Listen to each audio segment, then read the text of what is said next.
மாணவ செல்வங்களுக்கு வணக்கம். இன்றைக்கி சிம்பிளிஃபிகேஷன்லேருந்து ஒரு சம் எடுத்துகிட்டு வந்திருக்கேன். இது கொஞ்சம் ஈஸியாக தான் இருக்கும். நிறைய காம்படிட்டிவ் எக்ஸாமில் இந்த சம் கேட்டிருக்காங்க. எப்படின்னு பார்க்கலாம். 2 பவர் 20 இதை 4 டைம் போட்டு ப்ளஸ் பண்ணி இதுக்கு ஆன்சர் கொடுக்க சொல்லியிருக்காங்க. நம்ம இதுக்கு 2வை 20 டைம்ஸ் போட்டு திரும்பவும் எல்லாத்தையும் ப்ளஸ் பண்ணிகிட்ருக்கணும்னு தேவையில்லை. ஃபஸ்ட்டு கொடுத்த சம்மை அப்படியே எழுதிக்கலாம்.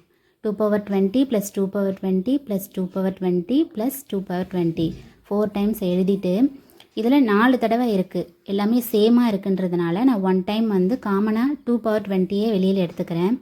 எடுத்துட்டாக்கா உள்ளே என்ன இருக்குன்னா 1 plus 1 plus 1 plus 1. Next 2 power 20யை அப்படியே எழுதிக்கலாம். 4 1ஐயும் ப்ளஸ் பண்ணாக்கா நமக்கு என்ன கிடைக்கும்? 4. நெக்ஸ்ட்டு இந்த 2 பவர் 20ஐயும் அப்படியே எழுதிக்கிட்டு இப்போது 2 பவர் 20யும் 4ம் மல்டிப்ளை பண்ணிகிட்ருக்கு. அதனால் நம்ம என்ன செய்யலாம், நடுவில் ஒரு இன்டூ சைன் போட்டுக்கோங்க. 4ஐ எப்படி நம்ம பிரிக்கலான்னா 2 2s are 4, அதாவது 2 into 2 அப்படின்னு பிரிக்கலாம்.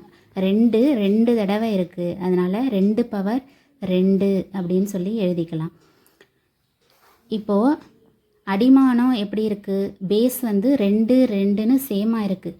அந்த மாதிரி அடிமானம் பேஸ் சேமாக இருக்கும் போது அடுக்கு பவரை நம்ம ஆட் பண்ணிக்கலாம். 20 ப்ளஸ் 2 அப்படின்னு எழுதிக்கலாம். அதாவது 2 பவர் 20 ப்ளஸ் 2 அப்படின்னு எழுதிக்கலாம். இப்போது 20ஐயும் 2ஐயும் ஆட் பண்ணும்போது கூட்டும் போது 2 பவர் 22 அப்படின்னு சொல்லி நமக்கு ஆன்சர் கிடச்சிரும். அவ்வளோதான். இப்போ இதுக்கு ஆப்ஷன் சிங்கிறது தான் கரெக்ட் ஆன்சர், 2 பவர் 22.